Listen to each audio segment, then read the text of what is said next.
Esa pregunta fue la gota que derramó el vaso. Seguro, era para sus inyecciones de Botox. En ese momento, decidí que no solo dejaría de pagar, sino que les quitaría todo lo que les di. El aire de la casa olía a la Nochebuena de mi infancia, una mezcla densa y dulce de pavo horneado, ponche de frutas hirviendo a fuego lento y el aroma fresco y resinoso del pino. Desde la cocina, mientras le daba el último toque al puré de papa, observaba el reflejo parpadeante de las luces del árbol en la cristalería del comedor. Cada detalle estaba en su lugar, una postal navideña meticulosamente construida, como cada año. Pero era una paz frágil, una capa fina de hielo sobre aguas profundas y turbulentas. Podía sentir la tensión en la forma en que mi padre, Porfirio, caminaba por la casa, sus pasos más pesados de lo normal. La sentía en los silencios incómodos que se abrían paso en la conversación, vacíos que nadie se atrevía a llenar. Nos sentamos a la mesa. Era una obra de arte culinaria que me había costado 2 días de trabajo casi ininterrumpido. El pavó, con su piel dorada y crujiente, reposaba en el centro como un rey destronado. A su alrededor, la ensalada de manzana, los romeritos en su mole perfecto, la pasta. Todo comprado con mi dinero, cocinado con mis manos. Mi hermana menor, Jacinta, apenas levantaba la vista de su teléfono, sus pulgares moviéndose a una velocidad vertiginosa. Seguramente se quejaba con sus amigas por tener que soportar una noche tan aburrida. Mi padre se sirvió su tercera copa de vino. Sus ojos, ya vidriosos por el alcohol, se clavaron en mí. Había un resentimiento en ellos, una amargura que se había convertido en su estado natural desde que perdió su trabajo de gerente hacía 2 años. Así que, otro año más de ganar dinero en pijama, ¿no, Elodia?, dijo, arrastrando las palabras. Una sonrisa torcida se dibujó en su rostro. ¿Qué vida tan cómoda te has montado? Tragué saliva, sintiendo como el nudo familiar se formaba en mi estómago. Era un nudo que conocía bien, una mezcla de ansiedad y la necesidad desesperada de apaciguar. Es un buen trabajo, papá. Me ha permitido, nos ha permitido estar más tranquilos. La palabra, tranquilos, pareció ser el detonante. Se rió, pero fue un sonido hueco, sin alegría. ¿Tranquilos? ¿O te ha permitido recordarnos a cada momento quién es la que manda aquí? Porque eso es lo que te encanta, ¿verdad? Pavonearte como si fueras la dueña de esta casa. El calor me subió al rostro como una marea. Eso no es justo. Yo solo quiero ayudar. No me hables de justicia. Su voz subió de volumen, haciendo que el tenedor de Jacinta se detuviera a medio camino. Finalmente, levantó la vista, con una expresión de fastidio. Llegas aquí, pagas una factura de la luz y ya te crees con derecho a opinar de todo. Crees que nos estás haciendo un favor, pero no eres más que una parásita.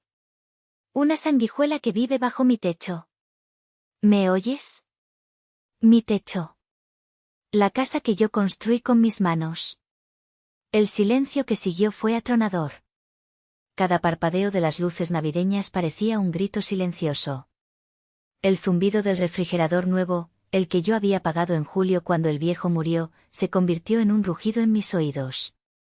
Busqué desesperadamente los ojos de mi madre. Necesitaba un ancla, una señal de que él había ido demasiado lejos. Pero Genoveva estaba absorta en su plato de pavó. Con una concentración quirúrgica, separaba la carne del hueso, como si de ello dependiera el destino del universo. Estoy harto, gruñó Porfirio, su rostro congestionado por el vino y la rabia. Harto de tu cara de suficiencia y de tu arrogancia. Así que recoge tus cosas y lárgate de mi casa. Ahora mismo. Lárgate. La palabra me golpeó físicamente, sacándome el aire. Me puse de pie, mis piernas temblaban de tal manera que tuve que aferrarme al respaldo de la silla para no caerme. El comedor, las luces, los rostros de mi familia, todo se convirtió en un borrón impresionista de colores y formas. Fue entonces, en medio de ese torbellino de humillación, cuando mi madre levantó la cabeza. Su expresión no era de compasión, ni de tristeza. Era de pánico puro y egoísta.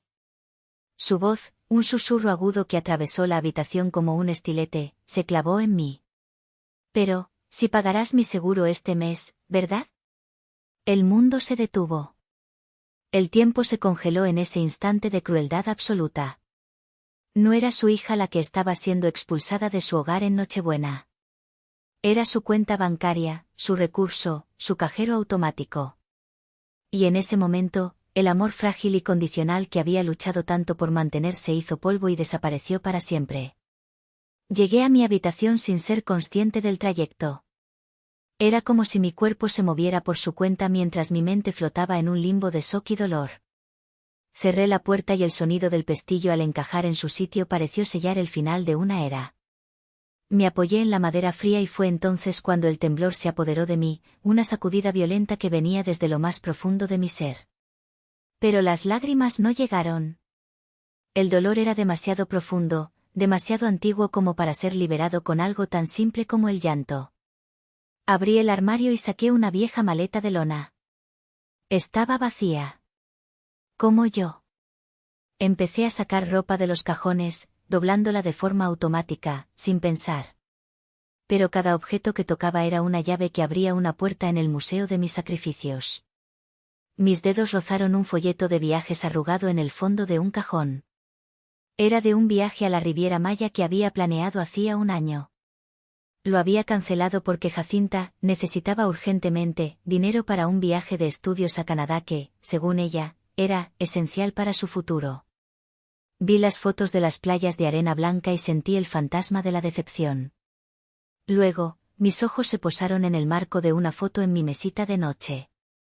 Era de la graduación de mi maestría. Sonreía a la cámara, con la toga y el birrete, pero recordé la verdad detrás de esa sonrisa. Había estudiado el posgrado en línea, por las noches, después de mi jornada laboral de 8 horas. Lo había pagado yo sola, trabajando como freelance los fines de semana. Mis padres habían asistido a la ceremonia, sí, pero se habían marchado temprano porque estaban cansados. Nunca me dijeron que estaban orgullosos. El recuerdo más doloroso, sin embargo, estaba guardado en la memoria de mi laptop. Abrí un archivo llamado Sueños. Dentro, solo había una imagen, la captura de pantalla de un pequeño departamento en la colonia Roma. Era mi obsesión de hacía 2 años. Pequeño, con un balcón perfecto para un pequeño huerto urbano. Recuerdo la tarde en que alcancé la cifra exacta para el enganche. Sentí una euforia que nunca había experimentado, la sensación tangible de la independencia. Esa misma noche, mi padre llegó a casa, devastado. Lo habían despedido.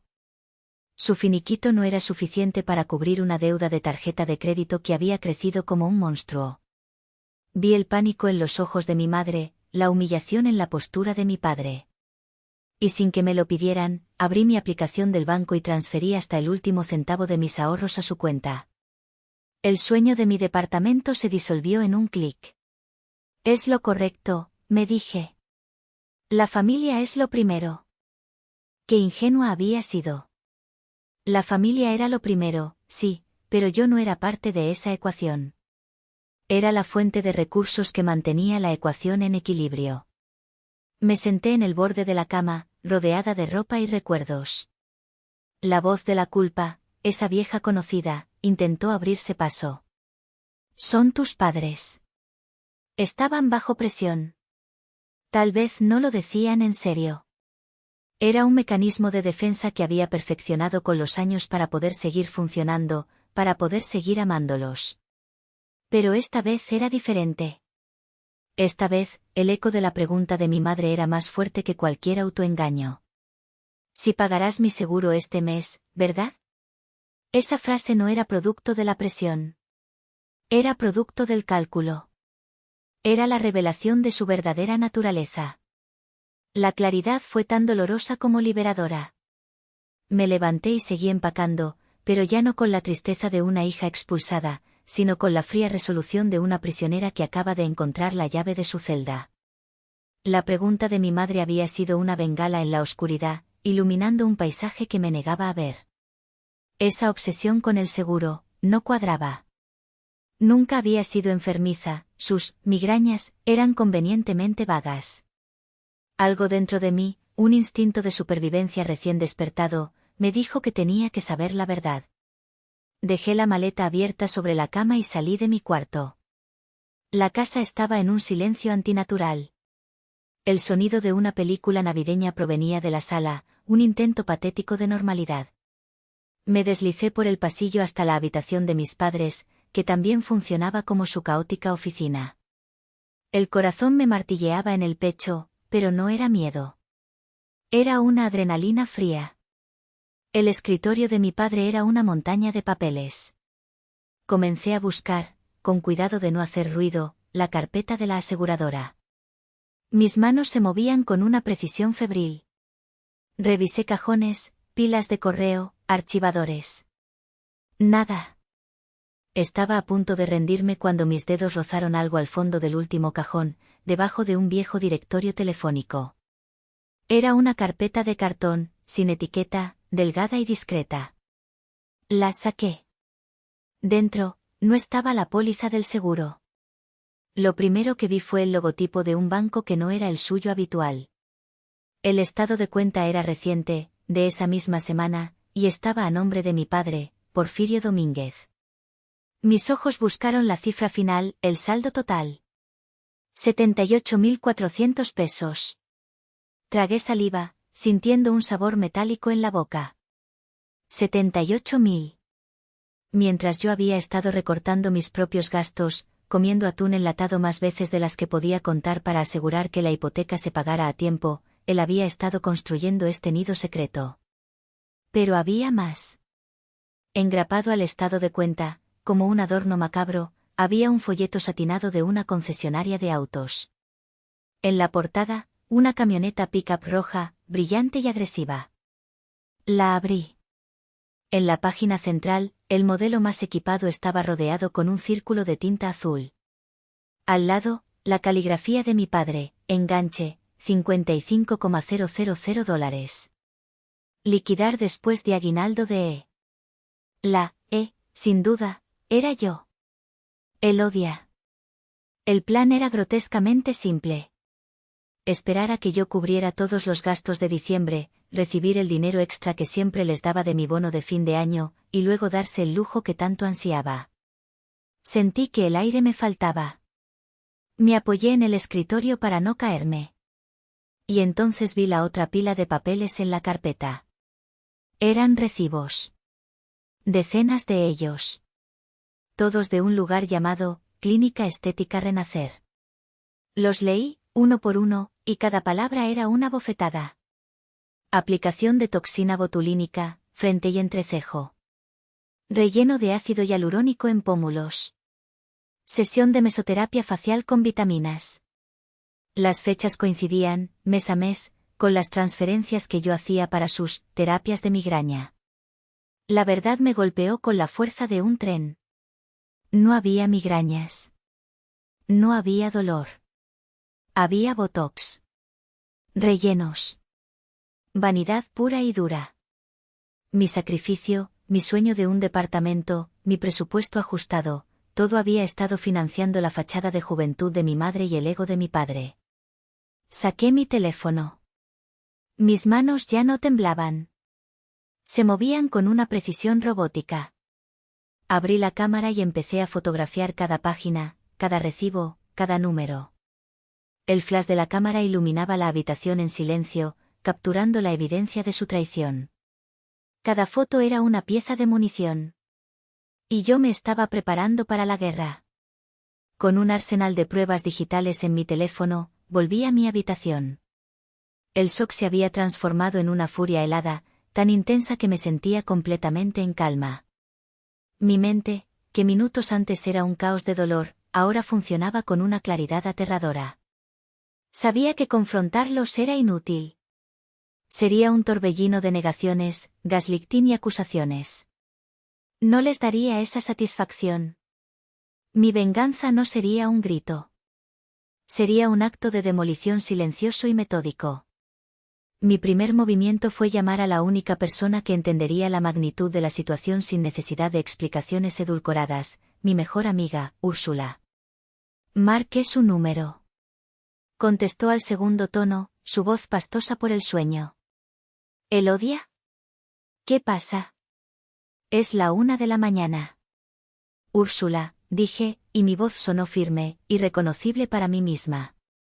Tenías razón. Sobre todo. Me corrieron de la casa. Hubo una pausa. Pude oír el crujido de su cama mientras se incorporaba. No hubo preguntas, no hubo dramatismo. Solo la eficiencia de una amiga verdadera. Estoy en pijama, pero puedo estar ahí en 15 minutos. El sofá cama está listo. ¿Necesitas que lleve bolsas de basura para empacar? No, solo ven. Por favor.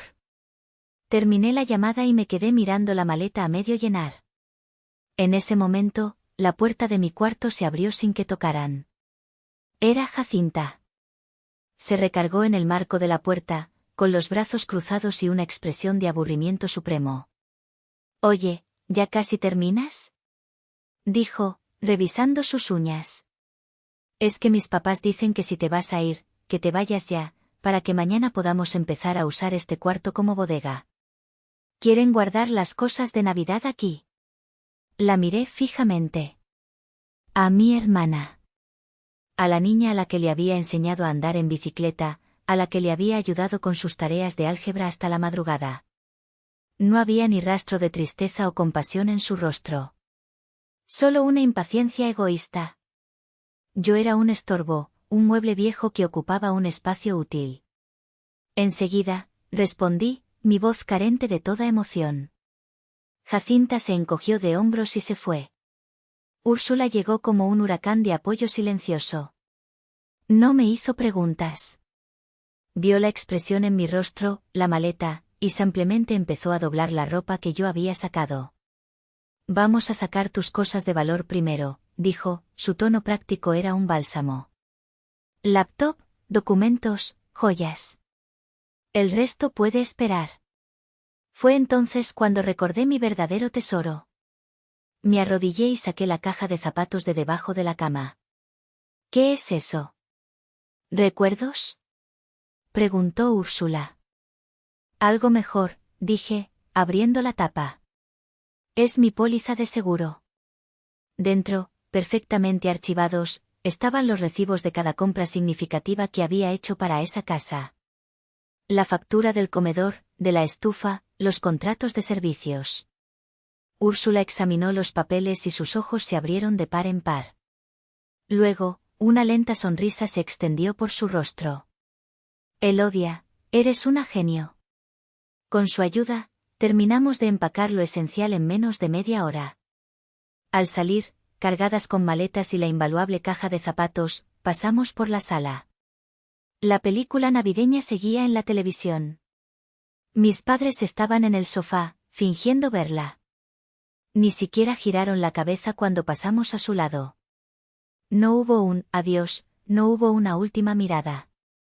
Nada. Cuando la puerta principal se cerró detrás de nosotras, el clic del pestillo sonó como el inicio de una nueva vida. El aire frío de la madrugada me golpeó la cara, y por primera vez en mucho tiempo, sentí que podía respirar. El sol de la mañana siguiente encontró a dos generales de guerra sentadas a la mesa de la cocina de Úrsula. El campo de batalla era mi laptop, las armas, mi teléfono y la caja de zapatos llena de pruebas. El café humeante y el pan tostado eran nuestras raciones. Ok, dijo Úrsula, con una libreta abierta. Hagamos una lista de todas las formas en que estás financieramente atada a ellos. Y luego, cortaremos cada hilo, uno por uno. Empezamos. La primera llamada fue a la compañía de Internet, cable y telefonía fija. El paquete más completo, con la velocidad más alta, por supuesto, para las necesidades escolares de Jacinta. Buenos días, señorita, ¿en qué puedo ayudarle? Dijo una voz amable. Buenos días. Hablo para solicitar la cancelación definitiva de mi servicio en la calle Nogal número 42, dije, leyendo la dirección como si fuera la de un extraño. Entiendo. ¿El motivo es un cambio de domicilio? El motivo, dije, con una calma que me sorprendió, es que ya no voy a financiar el estilo de vida de las personas que residen ahí. Hubo un silencio al otro lado. Claro. Procedo con la cancelación. Quedará efectiva en un máximo de 24 horas. Gracias. Colgué. Úrsula me dio un pulgar arriba. Uno menos. La siguiente llamada fue a la compañía de telefonía móvil. El plan, familiar, tenía 4 líneas. La mía, y las de ellos 3. El proceso fue similar. Solicité la migración de mi número a un plan individual de prepago. ¿Y qué desea hacer con las otras 3 líneas asociadas a su cuenta? Preguntó el agente. Puede cancelarlas. O si los titulares desean conservarlas, pueden transferirlas a su propio nombre y a su propio método de pago. Muy bien. El cambio se reflejará al inicio de su próximo ciclo de facturación. Después, las compañías de servicios básicos, luz y agua.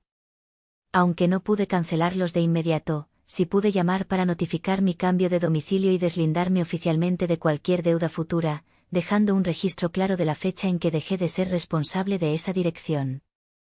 Mientras hacía las llamadas, mi teléfono empezó a vibrar sin parar. Eran ellos. Primero, mensajes de Jacinta. Oye, ¿por qué no tengo datos? Luego, de mi madre. Elodia, la televisión no funciona. ¿Pagaste el cable? Decidí ignorarlos. La paz de no responder era un lujo nuevo y adictivo. Pero entonces, entró la llamada de mi padre. La rechacé. Insistió. A la tercera vez, respondí y activé el altavoz. Elodia. Rugió. Se fue el internet. Jacinta tiene un examen en línea mañana. Qué lástima. Supongo que tendrá que ir a un café internet. No estoy jugando. ¿Esto es tu responsabilidad? No, Porfirio, dije, y el usar su nombre de pila se sintió como una declaración de independencia. Mi única responsabilidad soy yo. Anoche me echaste de tu casa. ¿Realmente esperabas que siguiera pagando tus cuentas desde la calle? Es tu obligación como hija. Nosotros te dimos todo. Me reí. Una risa seca, sin alegría. Lo que me dieron fue una lección muy cara. Y la aprendí bien. No vuelvas a llamarme. Colgué antes de que pudiera responder. El silencio en la cocina fue absoluto por un momento. Úrsula me miraba con una mezcla de asombro y orgullo. «Guau», dijo finalmente. La leona despertó. La leona siempre estuvo ahí, respondí, sintiendo una fuerza que no sabía que poseía. Solo que estaba demasiado ocupada pagando las cuentas del zoológico. Ahora, a lo que sigue. El seguro. La llamada a la aseguradora fue, con diferencia, la más gratificante. Después de verificar mi identidad con una serie de preguntas de seguridad, le expliqué a la agente que quería hacer cambios importantes en mi póliza de gastos médicos mayores. Primero, dije, con la lista de Úrsula frente a mí, deseo revocar de forma inmediata y permanente a Genoveva Domínguez como beneficiaria secundaria. Entendido, dijo la agente, tecleando. Revocada. ¿Algo más? Sí. Quiero establecer una contraseña verbal para cualquier consulta o cambio futuro en mi póliza. Nadie, excepto yo, podrá obtener información o realizar modificaciones. Excelente medida de seguridad. Procedo a registrarla.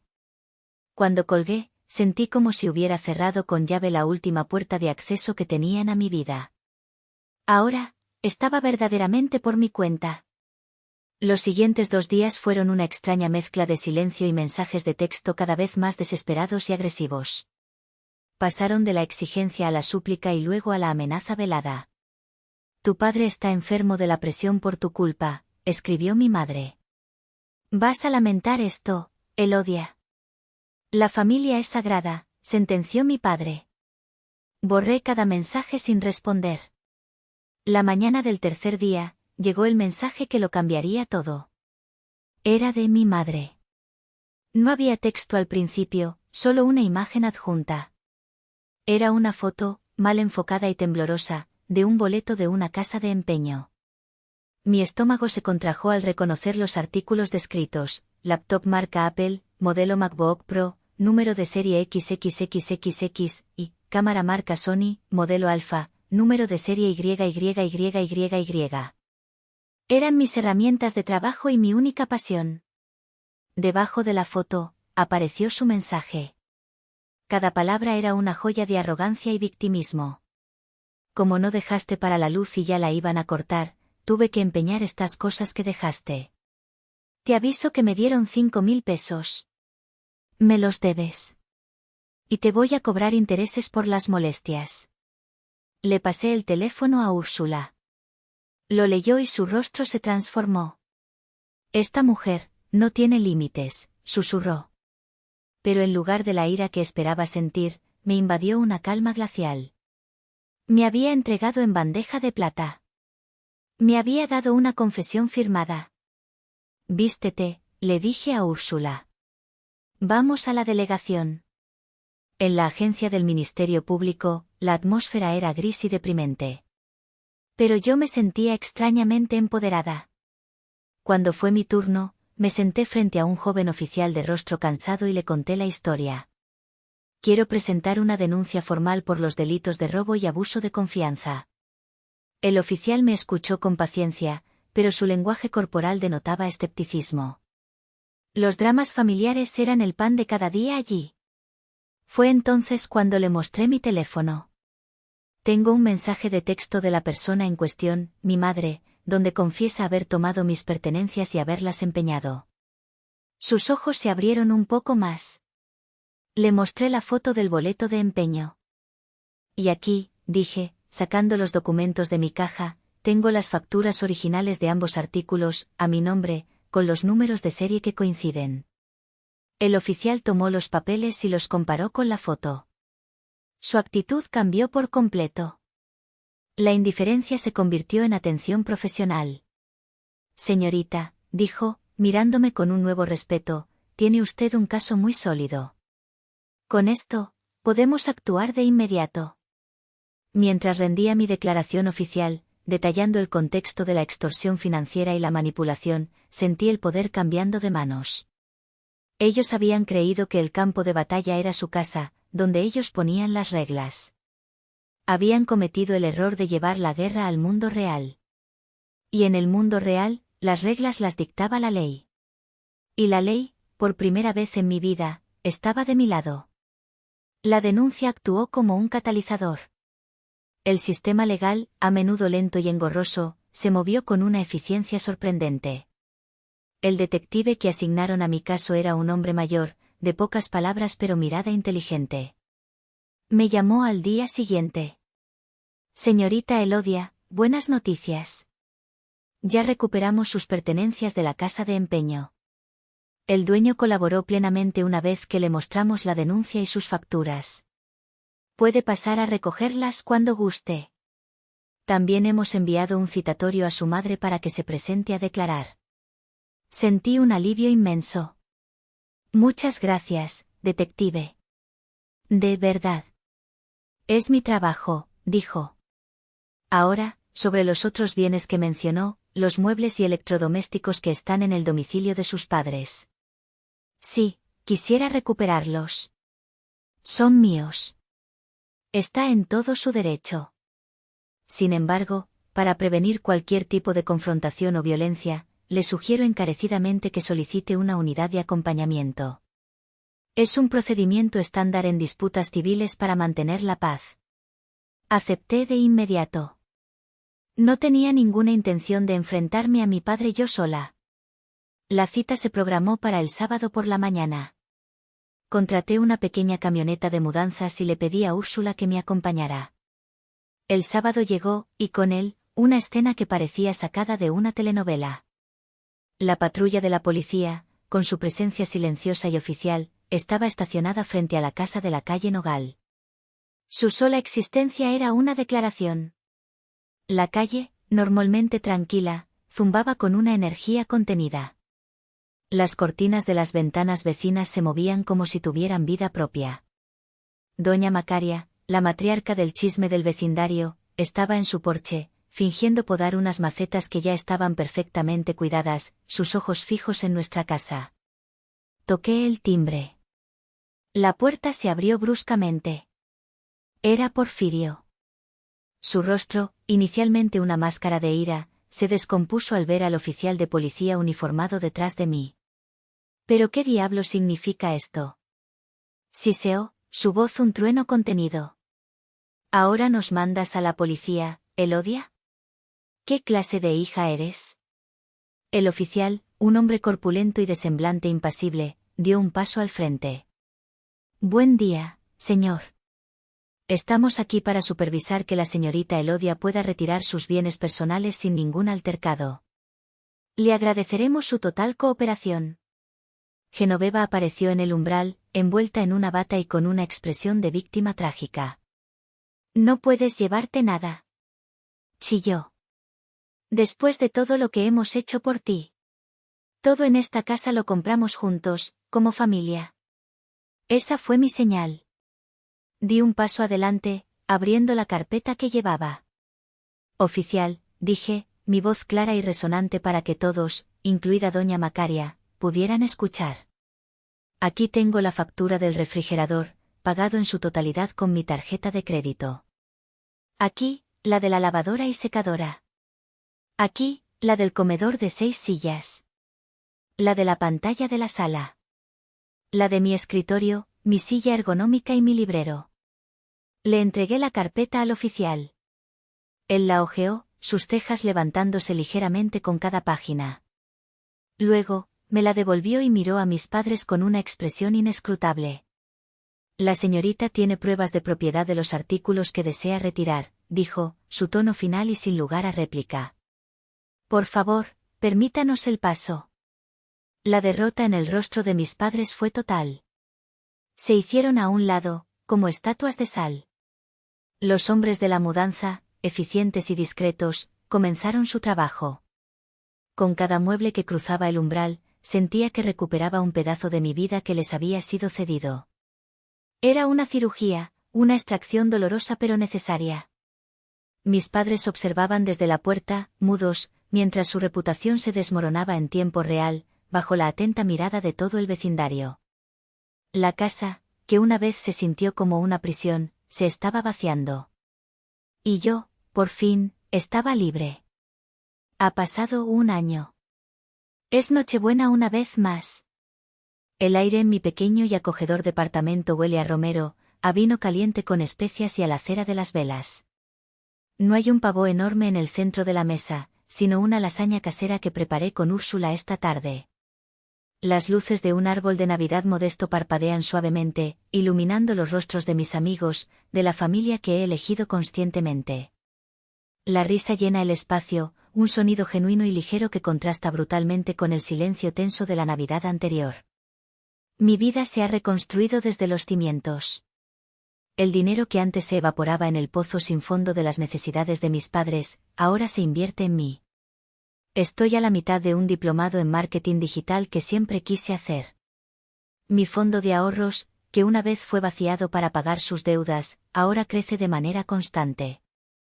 He empezado a buscar departamentos de nuevo, con la misma ilusión de antes, pero con una nueva sabiduría. Esta vez, el sueño es solo mío. Mi relación con el resto de la familia es distante. Después del incidente, la versión de mis padres, nuestra hija malagradecida nos robó y nos echó a la policía, compitió con la versión de los vecinos, el señor Porfirio era un gritón y la pobre muchacha pagaba todo. La verdad, como siempre, encontró su camino. Hace un par de semanas, un primo con el que mantengo un contacto esporádico me escribió. Me contó, con cierto reparo, que mis padres habían perdido la casa. El banco la embargó. Porfirio, al parecer, nunca pudo recuperarse económicamente y su orgullo le impidió aceptar un trabajo de menor categoría. Genoveva, sin el flujo constante de mi dinero para sus tratamientos, había envejecido 10 años. Ahora viven en un pequeño cuarto rentado en una zona humilde de la ciudad, una ironía cruel para alguien con tanto miedo a la pobreza. Sobre una repisa en mi sala, junto a una fila de libros y una pequeña planta suculenta, reposan 5 sobres. Son cartas de ellos. Han llegado esporádicamente a lo largo de los meses, a través de familiares. Ninguna ha sido abierta. Al principio, verlas me causaba una punzada de ansiedad. Ahora, solo siento una calma distante. No albergo odio. El odio requiere demasiada energía, una energía que prefiero usar para construir mi propia felicidad. Sostengo mi copa de vino, sintiendo el calor del cristal entre mis manos. Miro los rostros de mis amigos, escucho sus conversaciones animadas, y me siento profundamente agradecida por esta paz, una paz que tuve que ganar en el campo de batalla de mi propia familia. Miro esas cartas sin abrir y pienso en lo que podrían contener. ¿Disculpas? ¿Manipulación? ¿Un intento genuino de enmendar las cosas? Quizás nunca lo sepa. Y eso me lleva a una pregunta que a veces me hago en las noches silenciosas, una pregunta que ahora les hago a ustedes. Ellos destruyeron la confianza, me usaron y me desecharon cuando creyeron que ya no era útil. Dicen que se arrepienten y quieren una oportunidad para hablar. Después de un abuso tan profundo, ¿es la búsqueda del perdón una fortaleza o una debilidad? Hay relaciones, incluso las de sangre, que están tan rotas que es más sano y valiente dejarlas morir para poder vivir uno mismo. ¿Ustedes, qué harían en mi lugar?